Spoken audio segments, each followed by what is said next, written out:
आज मैं आपको विष्णु भगवान की बहुत ही रोचक कहानी सुना रहा हूँ। एक नगर में एक सेठ और सेठानी रहते थे और सेठानी रोज विष्णु भगवान की पूजा करती थी।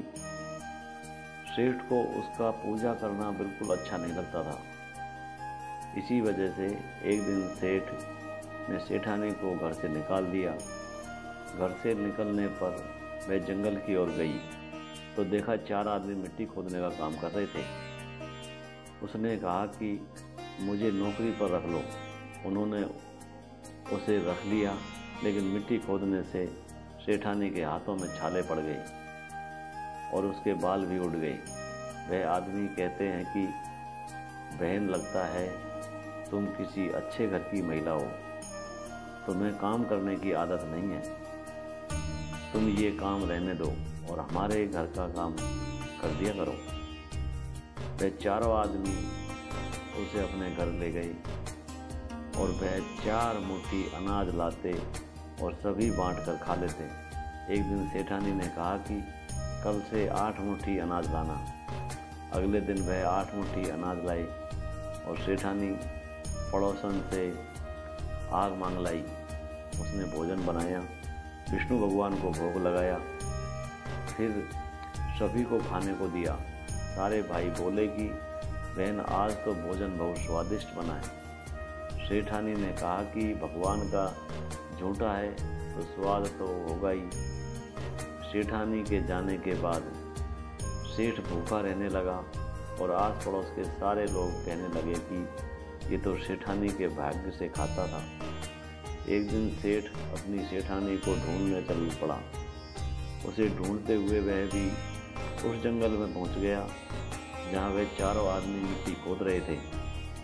सेठ ने उन्हें देखा तो कहा कि भाई, मुझे भी काम पर रख लो। उन आदमियों ने उसे काम पर रख लिया, लेकिन मिट्टी खोदने से उसके भी हाथों में छाले पड़ गए और बाल उड़ने लगे।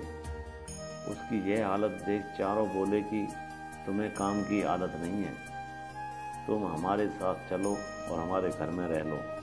सेठ उन 4 आदमियों के साथ उनके घर चला गया और जाते ही उसने सेठानी को पहचान लिया, लेकिन सेठानी घूंघट में थी तो सेठ को देख नहीं पाई। सेठानी ने सभी के लिए भोजन तैयार किया और हर रोज की भांति विष्णु भगवान को भोग लगाया।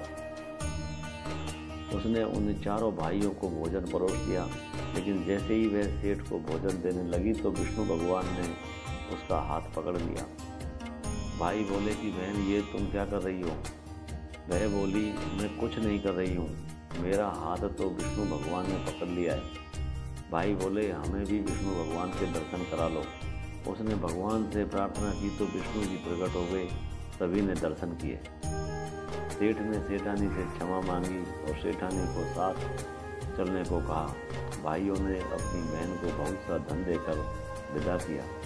अब सेठानी के साथ सेठ भी भगवान विष्णु की पूजा करने लगा और उनके परिणाम से उनका घर अन्न धन से भर गया।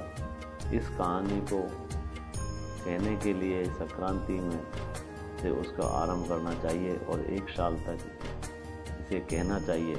उसके बाद उद्यापन कर दें। विष्णु भगवान का पीला पीताम्बर, पाव भर गुड़, 5.25 रुपये और लक्ष्मी जी को श्रृंगार सामान, साड़ी व दक्षिणा दें।